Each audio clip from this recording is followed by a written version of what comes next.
Hi everyone, सो ये हमारा acid base chemistry का पार्ट 2। इससे पहले वाली वीडियो में हमने सारे बेसिक कॉन्सेप्ट पढ़ लिए थे। अब हम स्टार्ट करने वाले हैं हमारा labelling effect and differentiating effect, पर थोड़ा सा रिवाइज हो जाएगा। तो कल ही 2-3 क्वेश्चंस और कल वाले कॉन्सेप्ट से रिलेटेड ही कर लेते हैं। यहाँ पे क्वेश्चन दे रखा है, arrange the following in increasing order of their acidic strength. मतलब हमें ये बताना है कि सबसे स्ट्रॉन्ग एसिड कौन सा है इनमें और सबसे वीक एसिड कौन सा है। फर्स्ट वाला क्वेश्चन हमने कल ही कर लिया था। स्टार्ट करेंगे हम आज सेकेंड क्वेश्चन से। तो हमारा सेकंड क्वेश्चन में दे रखा है HClO4, HClO3, HClO2 and HClO में से हमें बताना है कि कौन सा स्ट्रॉन्ग एसिड है और कौन सा वीक एसिड है। तो सबसे पहले हम इनके स्ट्रक्चर बना लेंगे। इनकी स्ट्रक्चर कुछ होती है इस तरीके की। HClO4 की ये ऐसी, HClO3, HClO2 एंड HClO। तो हमें क्या देखना होता है, हमें देखना होता है ना और कितनी डबल बॉन्डेड ऑक्सीजन है पर OH बॉन्ड। तो यहाँ पे हमें दिख रहा है कि यहाँ पे 3 डबल बॉन्डेड ऑक्सीजन है, तो 3 और 1 OH बॉन्ड प्रेजेंट है, 3/1 3 हो जाएगा। यहाँ पे 2 है अपॉन 1, OH बॉन्ड 1 ही है, तो यहाँ पे 2 हो जाएगा। यहाँ पे एक ही डबल बॉन्ड ऑक्सीजन है और एक ही OH बॉन्ड है, तो 1 हो जाएगा। और यहाँ पे तो कोई डबल बॉन्डेड ऑक्सीजन है ही नहीं, तो 0/1, मतलब यहाँ पे 1 हुआ, यहाँ पे 0 हुआ। तो अगर हमें एसिडिक स्ट्रेंथ की ऑर्डर लगाना हो तो जितने ज्यादा नंबर होता है, greater the number of double bonded oxygen पर OH bond, greater will be the acidic strength. तो सबसे ज्यादा किसकी हो जाएगी, हमारी हो जाएगी HClO4 की सबसे ज्यादा, then HClO3, then HClO2, then HClO।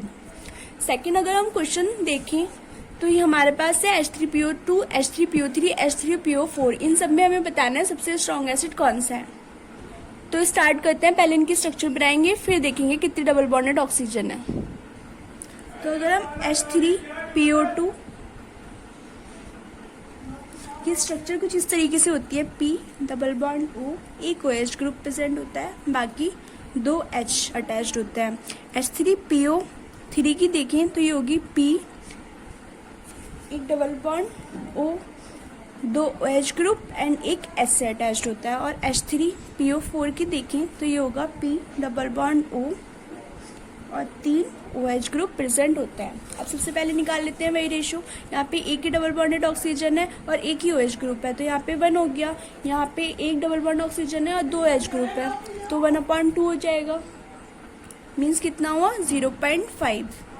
और यहाँ पे क्या है, 1 डबल बॉन्डेड ऑक्सीजन है और 3 OH ग्रुप है, तो क्या हो जाएगा ये 0.3। तो अगर हम इनका ऑर्डर निकालें तो सबसे ज्यादा स्ट्रॉन्ग एसिड क्या हो जाएगा, H3PO2, then H3PO3, then H3PO4। अब ये सब हो क्यों रहा है, मतलब ये हमने सीख तो लिया कि ऐसे निकालते हैं, लेकिन इसकी वजह क्या है तो पहले वो देख लेते हैं। तो अगर हम H3PO2 ही लें, जैसे कि ये था उसका structure O, OH and H and H, तो क्या होता है जो हमारी डबल बॉन्डेड ऑक्सीजन होती है, अगर हम इस वाले बॉन्ड को ब्रेक कराएं कुछ इस तरीके से, तो ये कुछ ऐसे बन जाएगा ना, P positive, then O, H, H, H।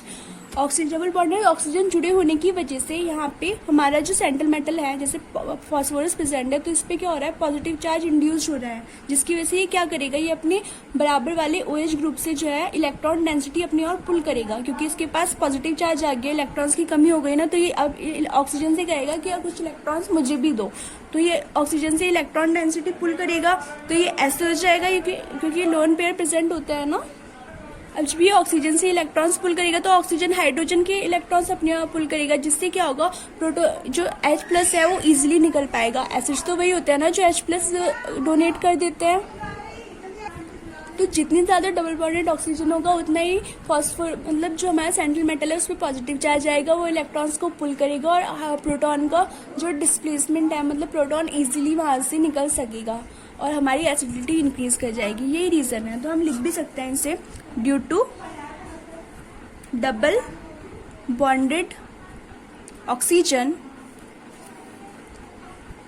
Positive charge induced on the central atom as a result, जिसका क्या रिजल्ट हुआ, central atom will displace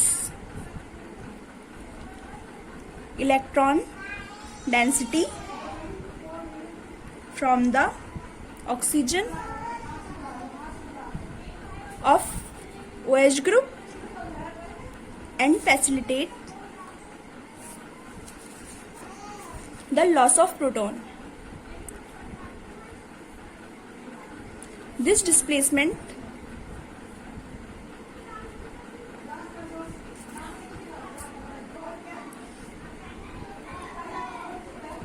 increases with the increase in double bonded oxygen and hence the acidity increases. मतलब जितने double bonded oxygen होगी आपके उसमें उतना ही ज्यादा सेंट्रल मेटल एटम जो अपने पास वाले OH ग्रुप से इलेक्ट्रॉन्स डेंसिटी पुल कर लेगा और उतनी हमारी एसिडिटी इंक्रीज कर जाएगी. अब स्टार्ट करते हैं हम आज का topic labelling and differentiating effects. इस इफेक्ट का जो कॉन्सेप्ट है वो ये है कि ऑल द एसिड्स, जितने भी एसिड्स होते हैं हमारे, बिहेव करते हैं as strong acid in base.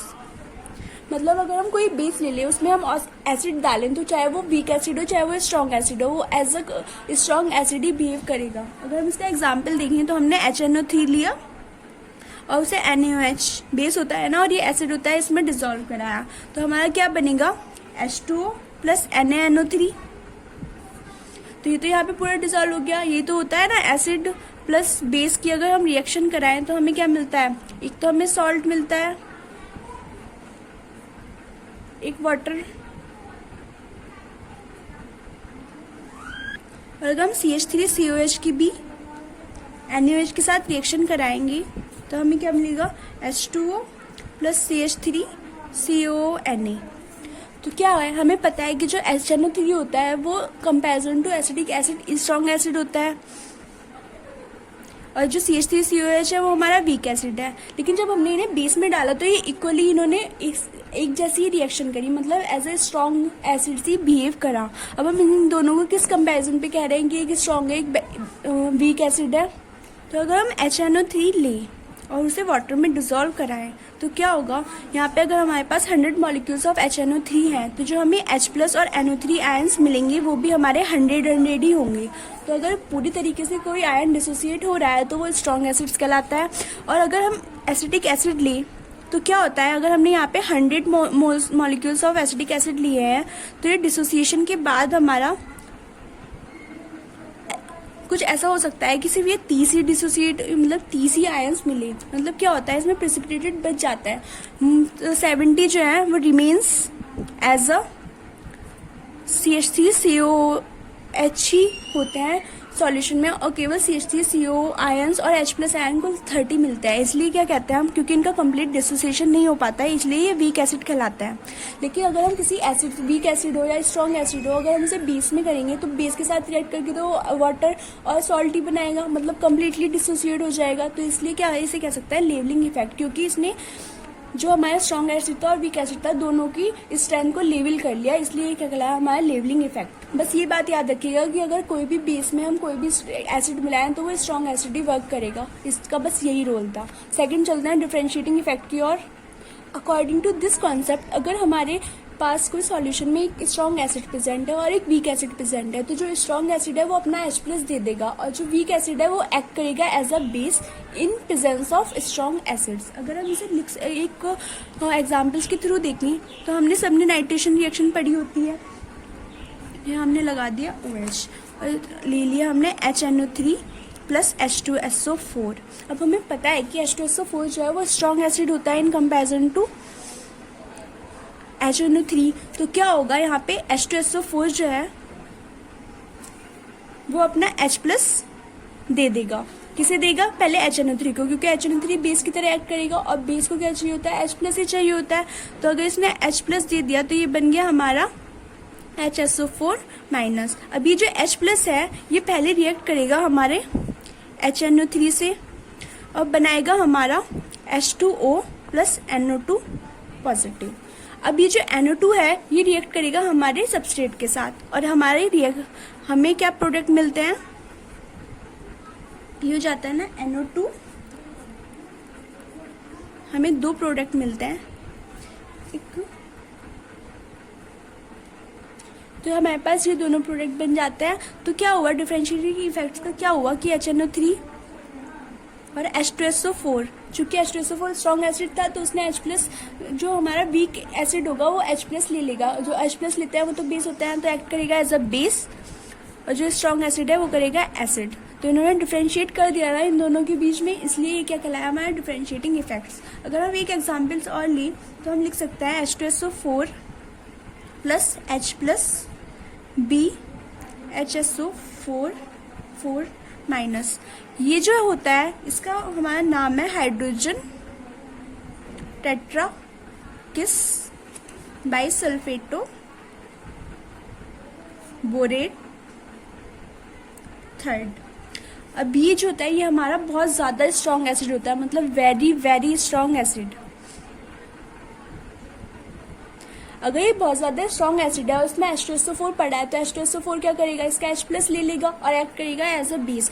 तो अगर कोई ये हो गया हमारा एसिड कहलाएगा और ये हो जाएगा हमारा बेस। तो आज का हमारा यही कॉन्सेप्ट था, डिफरेंशिएटिंग इफेक्ट और लेवलिंग इफेक्ट। अगर लेवलिंग इफेक्ट में क्या होता है, अगर किसी बेस में हम डिसॉल्व कराएं तो वो क्या हो जाएगा, हमारा दोनों एसिड की तरह बिहेव करेंगे बेस में, स्ट्रॉन्ग एसिड भी स्ट्रॉन्ग एसिड की तरह और वीक एसिड भी स्ट्रॉन्ग एसिड की तरह बिहेव करेगा। और जो डिफरेंशिएटिंग इफेक्ट में अगर हम कोई दो एसिड्स ले लें जिसमें से एक कंपैरेटिवली वीक है, तो जो कंपैरेटिवली वीक वाला होगा वो H+ ले लेगा और एक्ट करेगा एज अ बेस, और जो स्ट्रॉन्ग एसिड है वो अपना H+ देके एक्ट करेगा as a acid. Thank you so much for watching.